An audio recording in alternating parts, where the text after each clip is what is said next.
José Tadeu, do canal Prof. J, porque sou Santos. E nesse vídeo eu vou falar a respeito do grande jogo entre Santos e Botafogo. Na realidade, Botafogo e Santos, porque foi lá no Rio de Janeiro.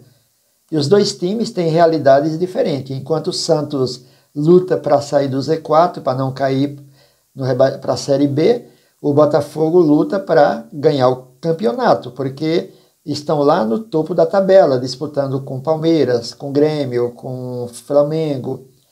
E é essa a realidade entre os dois times. E o Santos está lá embaixo lutando contra Cruzeiro, Vasco, Bahia. E agora, quem está se aproximando do Z4 também é o Internacional. O Internacional ganhou, mas o Corinthians está bem próximo. O Santos ficou a 1 ponto do Corinthians. Foi um bom jogo entre o Santos e o Botafogo. Analisando a estatística do jogo, dá para entender até que o Santos foi melhor, porque o Santos teve 54% de posse de bola, enquanto que o Botafogo teve 46%. Se comparar a posse de bola, o Santos foi melhor, mas só que o jogo mostrou os dois times muito iguais, muito iguais. Inclusive, no começo do jogo, o Botafogo foi para cima do Santos e fez muitos ataques seguidos, principalmente em contra-ataque. Deixando a estatística à parte, esse empate do Santos teve sabor de vitória, até mesmo porque cada ponto conquistado, o Santos está comemorando e muito e junto com a torcida e os jogadores. Se a gente analisar o primeiro tempo, foi um pouco burocrático. Os dois times na defensiva, no contra-ataque, foi um jogo muito igual.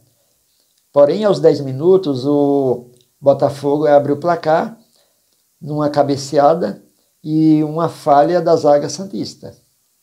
Aí vem o segundo tempo, os dois técnicos fazem as substituições, o Santos melhorou um pouco mais no meio de campo, principalmente porque o Lucas Limas entrou no meio e ele auxiliou bem mais o ataque. E no finalzinho do segundo tempo, aos 90 minutos, Soteldo corre pela esquerda numa arrancada, cruza a bola, Messias marca de cabeça e assim faz um gol de empate do Santos, um belíssimo gol e muito importante, porque o jogo já estava praticamente perdido. E o Santos conseguiu lá no finalzinho do jogo um empate com o grande Messias. Inclusive, o Messias foi um dos heróis da partida, porque além de fazer o gol, ele tirou umas 2 ou 3 bolas que estavam praticamente dentro do gol do Santos. João Paulo já estava vendido, apesar de João Paulo ter sido um dos melhores em campo com grandes defesas. E com esse empate, o Botafogo aumenta seu jejum sem vencer a 8 partidas. Como é que esse time quer ser campeão? E o Palmeiras empatou hoje. E agora faltam 3 partidas para o Santos e tem que comemorar cada ponto ganho. E o próximo jogo vai ser contra o Fluminense. Esse jogo contra o Fluminense vai ser na Vila Belmiro. Esperamos que o Fluminense, como não tem mais nenhuma pretensão nesse campeonato, e também está se preparando para disputar o Mundial, para ele tudo bem. Eu acredito até que ele vai estar poupando jogadores e tudo mais.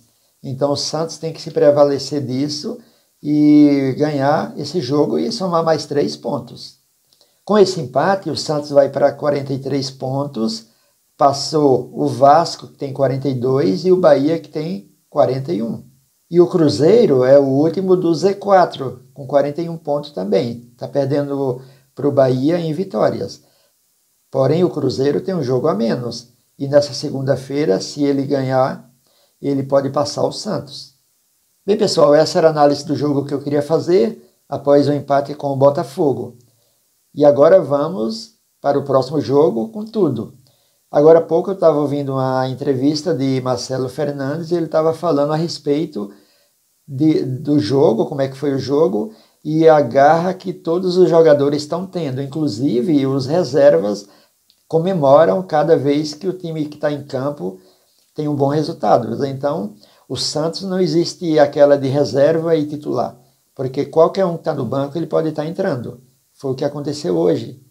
E é isso, pessoal. Se inscreva no canal, dê seu like e ative as notificações, assim o YouTube recomenda para mais pessoas.